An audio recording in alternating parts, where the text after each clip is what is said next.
sa bansa ang isang Canadian national upang magbigay ng seminar kung paano magagawang ligtas sa mga pinoprosesong pagkain.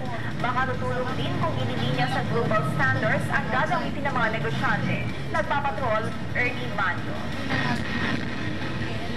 Upang makasabay ang mga produktong gawa sa Pilipinas sa pandaigdigang merkado, kinakailangan munang masiguro ang kalidad nito gaya ng mga mabentang processed foods tulad ng isdang pangasius.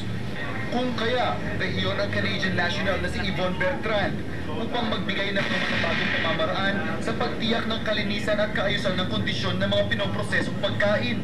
Kahapon, inanyayahan ng ilang mga miyembro ng kooperatibang may kinalaman sa negosyong pagkain upang sumailalim sa seminar na ito. Si Annie nasisimula pa'y inakala ng sapat na ang mga prosesong ginagawa sa mga pagkain.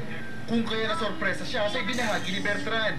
Lahat pala, yung lahat ng major ingredients na ginagamit, meron yung mga hazardous possible contaminants na pwede na pag-aralan namin dapat para yung processing namin, daanin namin sa tamang pamamaraan. Naniniwala si Bertrand na maayos ang batayan sa food safety na ginagamit sa Pilipinas. Ngunit kailangan pang mas paigtingin ang mga ito. You have already adapted the standards.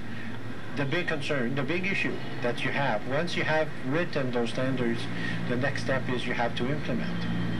And the third step is you have to enforce. Para naman sa DTI, mahalagang matutunan ang mga prosesong ito, lalo pat maselang usapin ang negosyong pagkain. Kailangan may siguro natin na tama ang kalidad.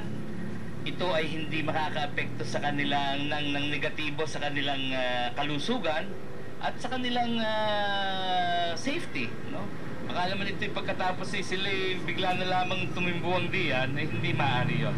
Umaasa ngayon ang ahensya na maipapakalat sa lalawigan ang mga natuturang proseso nang makasabay ang bawat negosyante sa dikta ng pandaigdigang merkado.